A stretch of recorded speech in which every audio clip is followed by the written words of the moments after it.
Hello, this video we're going to talk about covers section 9.1 from your textbook, and it's basically a review of the square root and how to simplify expressions involving a square root. Also, we're going to talk about finding higher roots like cube roots and fourth roots. And then at the end, we're going to talk about some properties that we can use to simplify radical expressions. And we're also going to talk about the domain of radical expressions. So let's begin by talking and reviewing the basics of square roots. Let's start with the definition. So the basic definition of a square root is that a is the square root of a number b if b squared is equal to a. And that concept is basically what we use to figure out square roots. For example, the square roots of 25 are 5 and -5. Why? Because of this definition. Because 5 squared equals 25, and also because -5 squared is equal to 25. So we're asking ourselves, when we're trying to find a square root, we're asking ourselves what number squared is equal to the value inside the square root. A couple more terminology type things. Right here we have a radical expression. Anytime we have the square root sign and a b or anything that could be underneath the square root, that's called a radical expression. And when we use that assemblage, we're talking about the principal square root, or in this case the positive square root. Because as we just saw in that last example, what are the square roots of 25? There's actually a positive square root and a negative square root. Well, when we use this symbol, we're just talking about the positive square root. The actual sign that we use to represent square root, we call that a radical sign.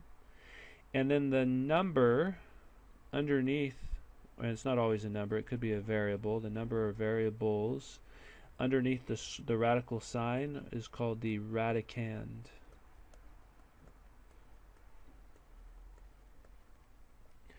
And so we can take a look at a couple of simple examples here. The first one is, what is the square root of 81? Well, the square root of 81, we should all know this, is 9.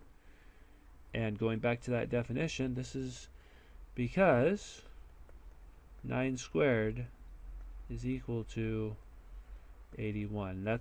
So 9 is the principal square root of 81.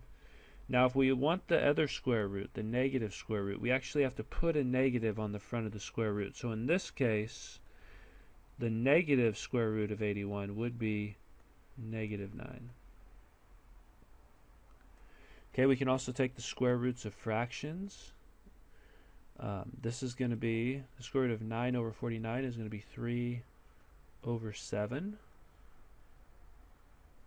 And there's a couple ways to think about this. One reason, using the definition above, we can say this is true because 3 over 7 squared is 9 over 49.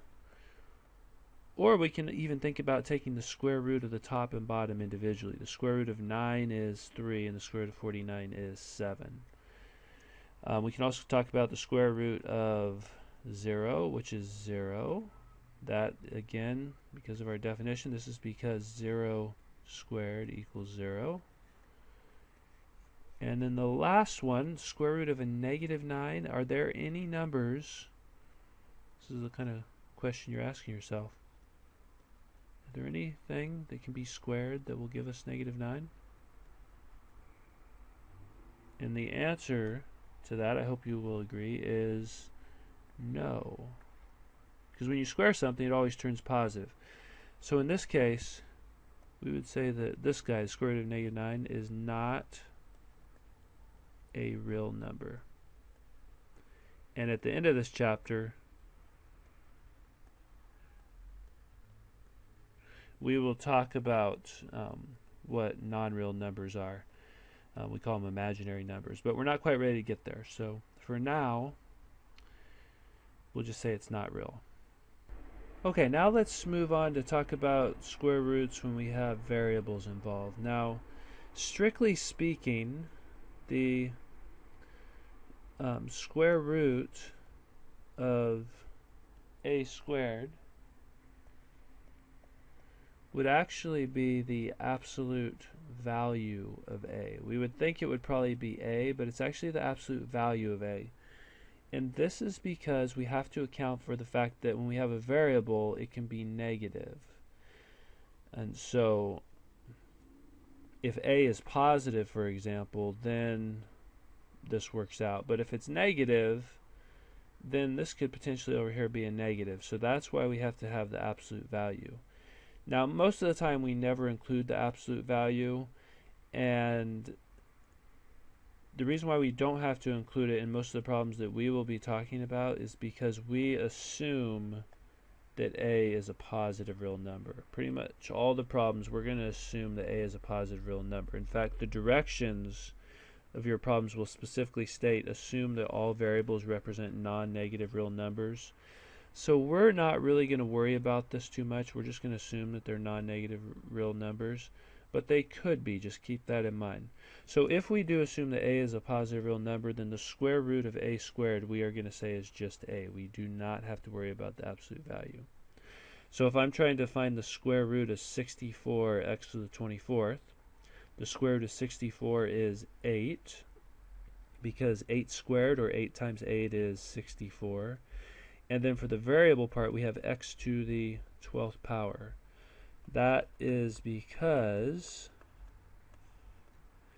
x to the 12th times x to the 12th is equal to x to the 24th. Remember, when we multiply exponents, we add the powers. 12 plus 12 is 24. So if you think about this next one, the square root of 16 over 9 is 4 over 3. And then what's the square root of x to the 12th? It's x to what power? Well, it's got to be the 6th power, because x to the 6th times x to the 6th is x to the 12th.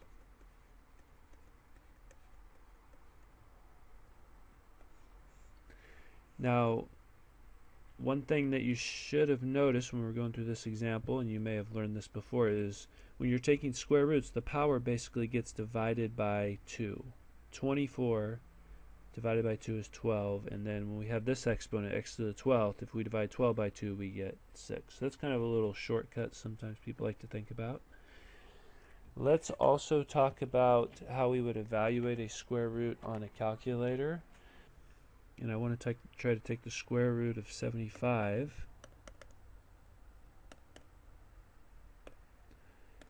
The square root button is over here on the left hand side. You have to hit the second button to get it because it's with the squared button. So if you hit the square root of 75, that's equal to 8.660 if we round to the nearest thousandth, which is the third decimal place, tens, hundreds, thousands. So this is going to be approximately equal to 8.66. Okay, so you should be able to do the next one. Go ahead and try the next one. If you do the square root of 27, you get 5.196. 5.196. If you haven't seen the little squiggly equal sign, that means approximately equal. We're not exactly here because we're rounding. This is approximately equal. Okay, so now would be a good time to go ahead and start your self-check. If you go to the last page, you should be able to do the first two problems. So go ahead and pause the video and try those, and then come back when you're done.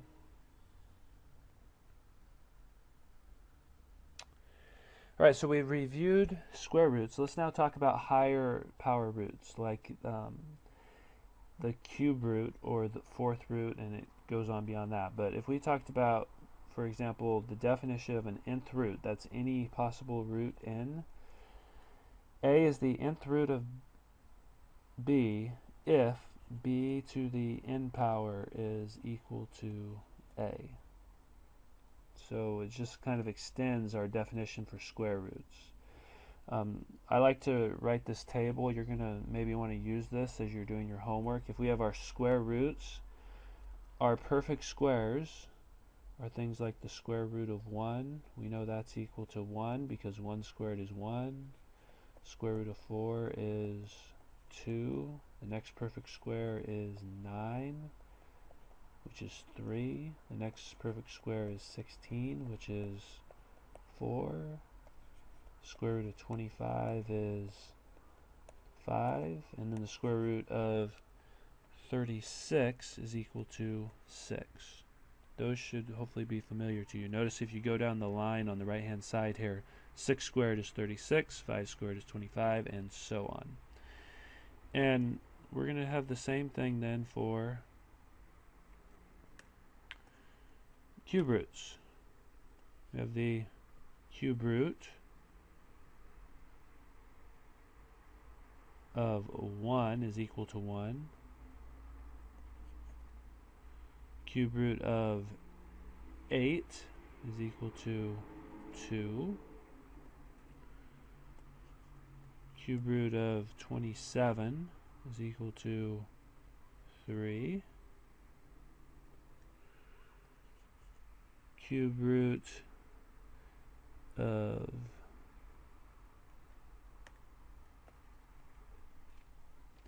64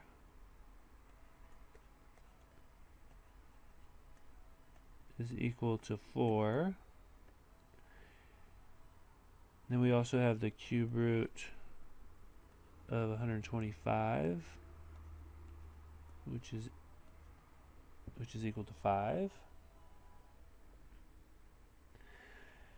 And so again, 5 cubed is 125, 4 cubed is 64, 3 cubed is 27, and so on. Then we can talk about some of the fourth roots.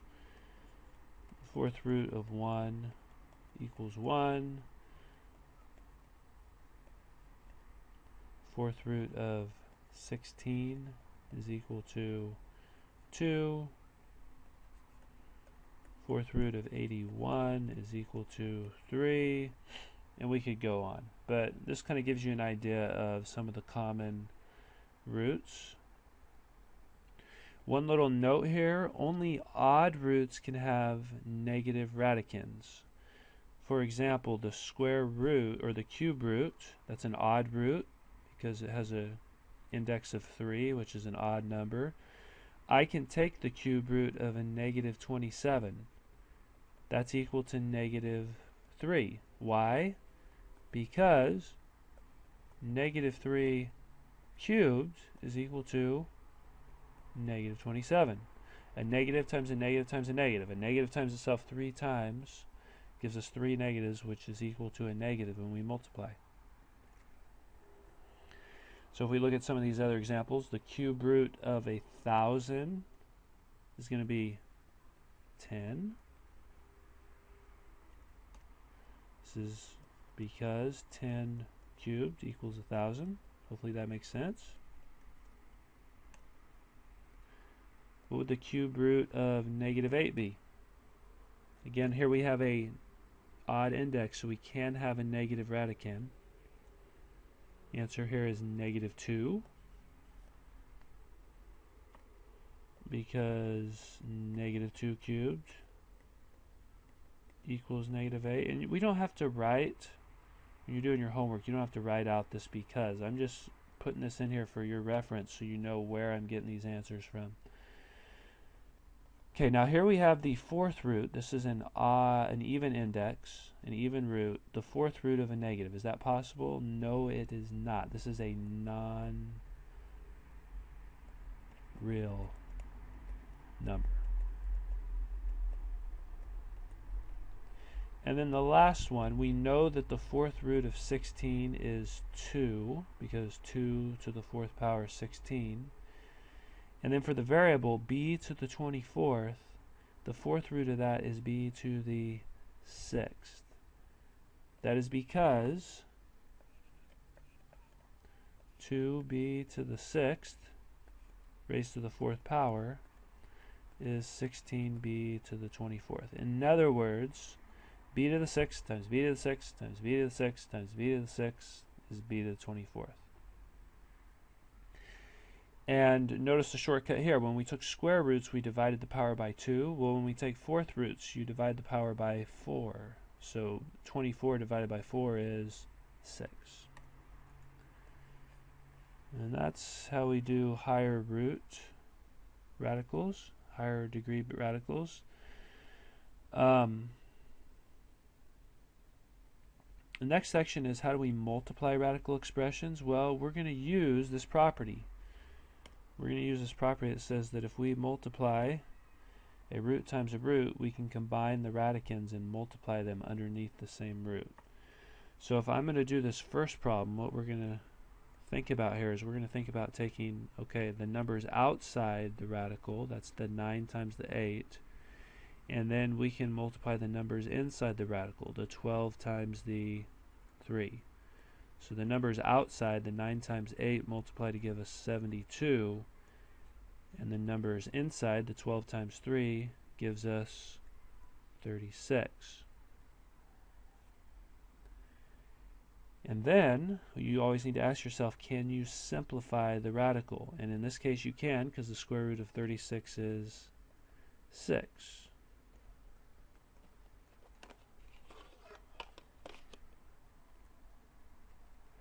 And 72 times 6 is 432.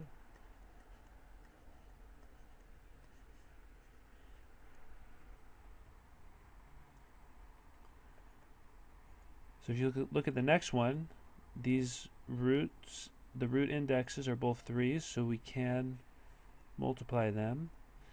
And it becomes 3 times 9 is 27, and then a to the 4th times a squared is a to the 6th, which I can take the cube root. The cube root of 27 is 3, because 3 times 3 times 3 is 27, and the cube root of a to the 6th, well, we just divide that power of 6 by 3, which gives us 2. So we have 3a squared. So we've now done enough where you should be able to go ahead and look at the next two examples. You should be able to do C and D in your self-check. If you want to go ahead and pause the video and try those, and then we'll come back and do the last page here.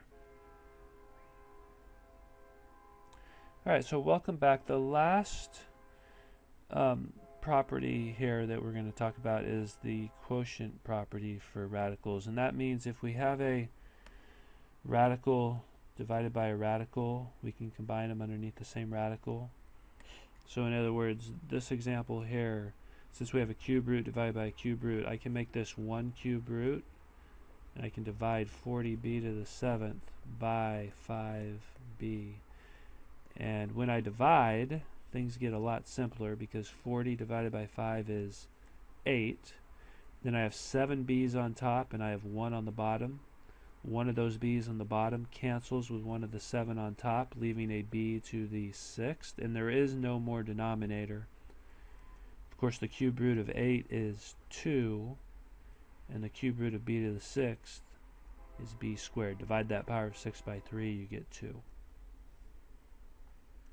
And that's how you can apply the